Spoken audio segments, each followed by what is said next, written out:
दोस्तों साथियों नमस्कार। द पाठशाला ऑनलाइन में आपका स्वागत है। आज फिर हम एक नई कहानी के साथ आपसे जुड़े हैं। आज की हमारी कहानी है अमृता प्रीतम द्वारा रचित नीम भी बतासे बांटती। यह कहानी संदेश देती है कि यदि मन पवित्र अनुभूतियों और प्रेम से भरा हो तो कड़वी और प्रतिकूल परिस्थितियां भी जीवन को मिठास और सुकून दे सकती हैं। कड़वा और कठिन समय भी इंसान को आंतरिक शक्ति और जीवन का सही पाठ पढ़ा सकता है। यदि किसी का अंतःकरण शुद्ध है तो वह हर परिस्थिति में आनंद और शांति ढूंढ लेता है। मायूसी और अकेलेपन के क्षणों में प्रकृति और सादगी ही मनुष्य का सबसे बड़ा संबल बनती है। कहानी शुरू होती है। पारो जब ब्याही हुई आई तो उस पर सचमुच रूप चढ़ा हुआ था। उसे पता था कि वह एक बहुत छोटे से घर में आई थी, पर सास ने दहलीज पर तेल डालकर जिस तरह उसका माथा चूम लिया था, पारो का मन कुछ ठिकाने आ गया था। उसके पिता का घर भरा हुआ था। जब उसकी माँ नहीं रही थी और भाइयों में ठन गई थी तो उन्होंने अपने घर अलग अलग कर लिए थे और अपनी बहन के लिए भी बेगाने से हो गए थे। उसके पिता के लिए एक ही चिंता रह गई थी, बेटी को अपने हाथों विदा करने की। इसलिए उसने सारी बात पारो के कानों में डाल दी थी। तेरे लिए जो घर देखा है बेटी, वह है तो जरा ऐसे ही। उनकी सारी जमीन शरीकों ने दबा ली है, पर घर का बड़ा बेटा कमाई के लिए विलायत में रहता है। उसी से तेरा विवाह करूँगा और तेरी किस्मत में न जाने कितने विलायत होंगे। और अब उसकी सास उसे बेटी बेटी कहते थकती नहीं थी।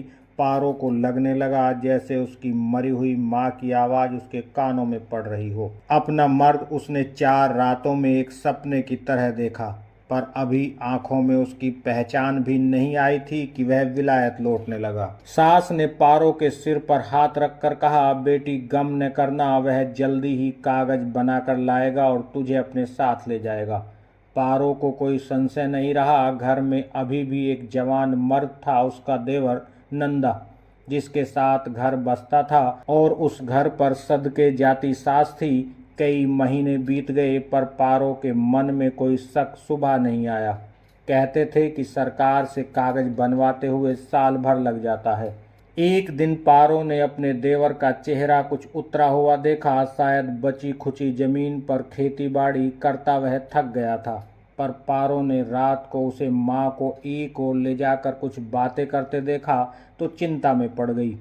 सुबह उठकर उसने सास के पैरों को उसी तरह हाथ लगाया जैसे रोज लगाती थी, पर उस दिन वह सास की चारपाई पर बैठ गई और कहने लगी, माँ सच बताना, देवर जी को किस बात की चिंता लगी हुई है।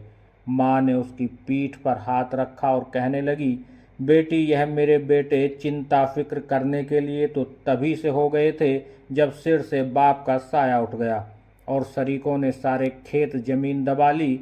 गांव में तो सभी लाठी के जोर पर ही जीते हैं। पारो बोली, वह तो मुझे मालूम है, पर अब देवर जी को कौन सा नया फिक्र लग गया है। सास ने कहा, गांव में अभी भी अच्छे दिलों के कुछ लोग जिंदा हैं। उन्होंने नंदा को सलाह दी है कि पहले तो तुम दोनों भाई छोटे थे, अब तो जवान हो गए हो, शरीकों पर मुकदमा करके अपना हक वापस लो, और कहते हैं हम सब आपका साथ देंगे। पारो ने पूछा, फिर देवर जी क्या सोचते हैं। सास ने कहा, यही सोचते हैं कि बात तो हक की बनती है, पर मुकदमे के खर्च के लिए पैसा नहीं है। मुझसे पूछता था कि अब कोई उधार कहाँ से लूं। पारो सुबह की रोशनी की तरह हंस दी, फिर कहने लगी, विवाह के समय मेरे बाप ने दहेज का दिखावा नहीं किया था, पर मेरी माँ का सारा गहना जेवर उसने बेटों से चोरी मेरे लिए रखा हुआ था। वही गहने जेवरों वाली पोटली उसने मुझे शादी के वक्त थमा दी थी। और पारो ने उठकर अपने कपड़ों की तहों के नीचे रखी वह सोने के गहनों की पोटली अपने देवर के हाथों में पकड़ा दी। नंदा ने अपना सिर अपनी भाभी की छाती से लगा दिया, कहने लगा, भाभी तुमने पैर रखा है तो घर बस सा गया है। अब तुम्हारी बात भी व्यर्थ न जाएगी। मैं मुकदमा जीत जाऊंगा तो तुम्हारी अमानत 7 गुना बनाकर वापस करूंगा। पारो हंस दी, कहने लगी, देवर जी मैं कोई बाहर की हूँ जिसकी अमानत वापस करनी है। मैं भी इसी घर की हूँ और ये 4 गहने भी इसी घर के। पारो की जब माँ नहीं रही तो पिता ने उसे शहर भेज दिया था। कुछ पढ़ने के लिए, जहाँ वह एक दूर की मौसी के घर में 2 बरस रही थी। उन दिनों उसके स्कूल में पढ़ती दक्षिण की एक लड़की उसकी सहेली बन गई थी और उसी से उसने पिसे हुए चंदन का बटना लगाना सीख लिया था। अब भी वह चंदन का बटना रोज लगाती है। उसकी सास को रोज लगता है कि उसके सारे घर में चंदन की महक हो गई है। फिर शायद साल होने को आया जब एक सुबह नंदा ने कहा, भाभी आज कोई पूजा पाठ जरूर करना, आज आखिरी पेशी है। तुम किसी देवी देवता से कहना कि आज मैं मुकदमा जीत कर घर आऊं। पारो को भी भूली बिसरी बात याद आ गई। कहने लगी, देवर जी कचहरी जाओगे तो जिस कमरे में वह जज होगा फैसला सुनाने वाला, उस समय कमरे में पैर रखते वक्त थोड़ा सा चांदी का बुरादा दरवाजे के पास छिटक देना। कहते हैं ऐसा करें तो मुकदमा जीत लेते हैं। नंदा हंस दिया। वह चांदी का बुरादा कहाँ से लाऊंगा? पारो ने कहा, शहर में कई दुकानें होती हैं जहाँ से मुरब्बे मिलते हैं, आम के, आंवले के मुरब्बे। उनके पास चांदी के वर्क भी होते हैं। बस एक वर्क ले लेना और हाथ में मलकर उसका चूरा सा कर देना। नंदा कितनी देर पारो की ओर देखता रहा, फिर कहने लगा, किस परमात्मा ने तुम्हें मेरी भाभी बना दिया? पारो हंस दी। क्यों देवर जी, परमात्मा से कोई गलती हो गई? नंदा कुछ कहने लगा था पर चुप रह गया। पर उसने मन में कहा, हाँ कुछ गलती सी हो गई है परमात्मा से। उसी दिन अभी शाम ढली ही थी कि पारो के कानों में नंदा की आवाज पड़ी। वह हंसता और गाता हुआ घर की ओर आ रहा था। पारो जल्दी से उठी और घर के दरवाजे की ओर जाती हुई ने नंदा की आवाज सुनी, जो दरवाजे से भीतर आता हुआ ऊंची आवाज में गीत गा रहा था। तुम नीम के साये में बैठे तो नीम भी बतासे बांटती। यह गीत पारो के दिल में उतर गया और नंदा की आवाज भी लगा जिंदगी में उसने पहली बार किसी का हंसता हुआ चेहरा देखा था। नंदा की आवाज सुनकर माँ भी दरवाजे के पास आ गई थी, इसलिए नंदा ने पहले माँ को बाहों में लिया, फिर भाभी को, और कहने लगा, 2 गांव के चौधरी वहां मेरे साथ थे और मैं मुकदमा जीत कर आया हूँ।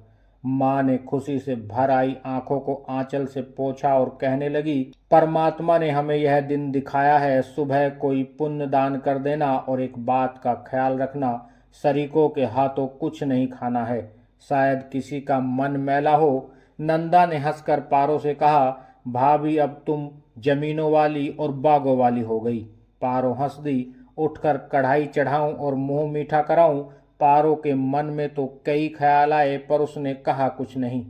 सिर्फ माँ थी जिसने भरी हुई आवाज में कहा, आज अगर बड़ा भी घर में होता, निर्मोही ने कभी खत भी नहीं लिखा, बरस होने को आया है।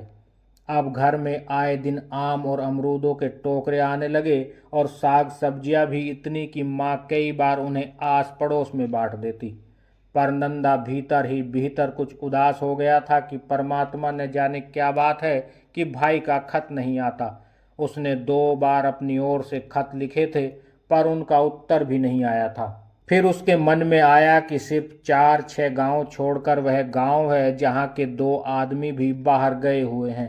एक बार उसने भाई से भी सुना था कि उसका कुछ उठना बैठना भी उनके साथ बना हुआ है। नंदा ने न माँ को ही कुछ बताया और न ही भाभी को, और एक दिन उस गांव में जाकर वह घर ढूंढने लगा जिस घर के 2 लोग विलायत गए हुए थे।